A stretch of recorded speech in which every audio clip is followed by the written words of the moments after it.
I once had to walk away from somebody that I cared about because our inconsistent relationship was causing me anxiety instead of peace.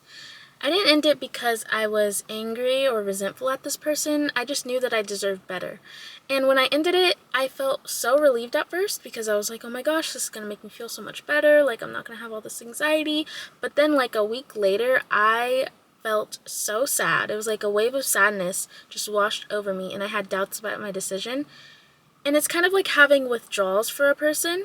And if you've ever felt like this, you are not alone. In this 3-part miniseries, I'm going to talk about 3 songs from Ariana Grande's new album, Eternal Sunshine, that completely changed my understanding of breakups, and the unspoken grief of necessary goodbyes. I'm gonna go through each of the songs like I'm Ariana Grande on Genius, explaining what the songs meant to me and tying it in with the grief of letting go. I read this quote the other day that said, "Everybody talks about cutting people off, but nobody really talks about the grief that comes with having to stand firm on that decision, knowing it's not what you wanted, but what was necessary for your well-being." This series is inspired by that unspoken grief. My last video talked about how to stop chasing unrequited love, but now it's time to talk about what comes after that. This is what I like to call the waiting period. It's the feeling that comes after you've made the decision to break up with someone and you're in the aftermath and you're waiting. You're waiting for the pain to subside, waiting for the memories to fade, waiting to feel even just a little bit better, waiting for the wishful thinking to go away, waiting for this person to change, waiting to just stop caring, and you're waiting to just feel like yourself again, waiting for the healing to start. Honestly, I don't think that we talk enough about this phase. I feel like a lot of self-help channels on YouTube will be like, oh, it gets better, you just gotta focus on you and do blah blah blah and zada zada zada. And it's just like, okay, but what? I'm not gonna feel like that for a while. I'm not gonna feel better for a while, so what do I do until then? I just wanna talk about that. I don't wanna talk about how it's gonna get better. I know it's gonna get better, but right now I feel like shit. So let's focus on the now. I want to do this by using the 3 songs I chose from Ariana Grande's new album because I really do feel like she goes in depth on the complex emotions that come with grieving and letting go of a relationship that you really didn't want to, but you knew that you just had to. Her album could not have dropped at a better time for me. I don't care about a divorce or her new relationship with homeboy that played SpongeBob. That's not what this video is about. I thought the album was just going to be catchy pop tunes, but by the end of listening to the whole thing, I was literally having a little mini therapy session with myself. I was crying, I was sobbing, I was like, oh my gosh, why are all these songs targeted at me? It was like Ariana had her own personal spy, spying on little tidbits of my life, and then they went back and told her what was going on in my life, and then she was like, I'm gonna make a song about that. The songs I chose to talk about for this mini-series are Don't Wanna Break Up Again, We Can't Be Friends, and Eternal Sunshine. By the end of this series, I hope you feel comforted and reassured in the fact that you did make the right choice, even though it was hard.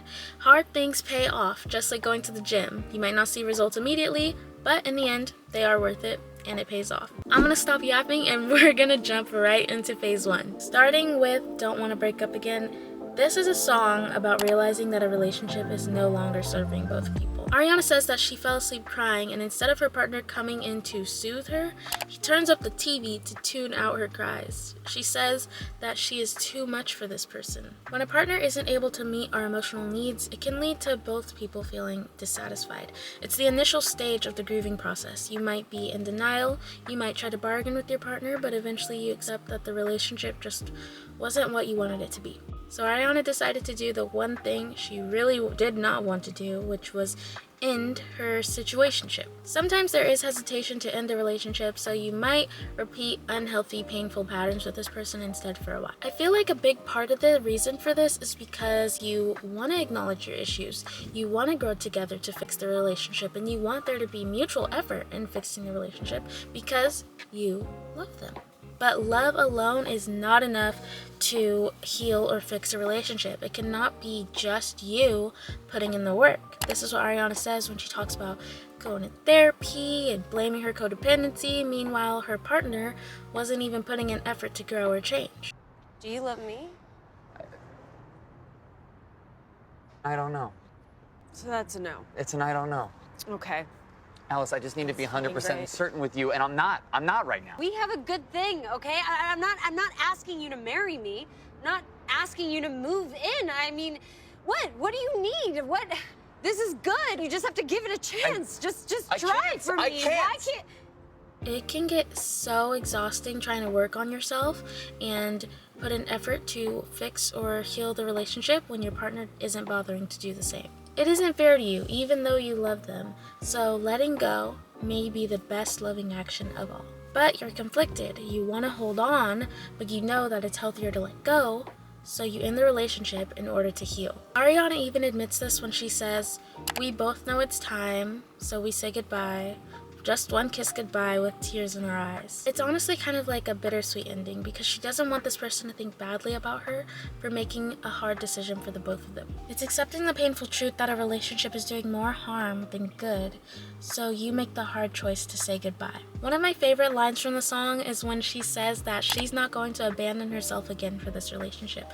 This is self-love and self-respect to the highest degree. You are not willing to lose yourself in another person anymore.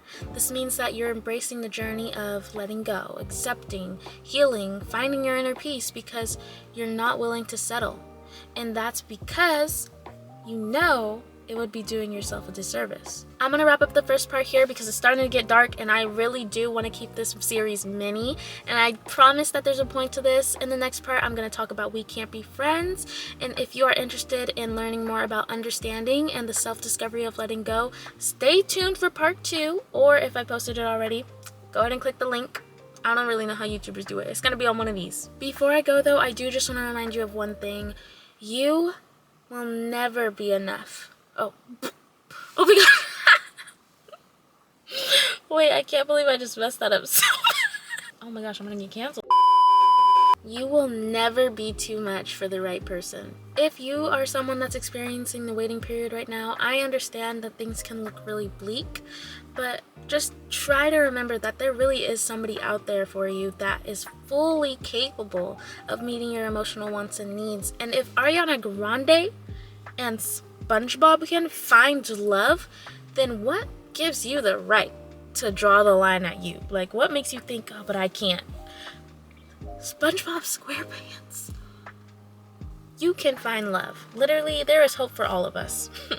There really is. In the meantime though, I really just want you to figure out and use this time to understand what it is that you need and want from a relationship or even a friend. This really doesn't need to apply to only romantic relationships. It can apply to any sort of relationship dynamic. Knowing what you want and need in any sort of relationship just makes it easier to weed out potential people that you know aren't going to be capable of giving you what you need. Stay tuned for part 2 by hitting the subscribe potion. We doing spells around here? Going to sacrifice himself. Stay tuned for part 2 by hitting the subscribe button and turning on post notifications. Also, if you like this video, prove it by giving it a thumbs up. And leave a comment below because I really want to hear your thoughts. What was your interpretation of Don't Want to Break Up Again? Let me know. Talk to you soon.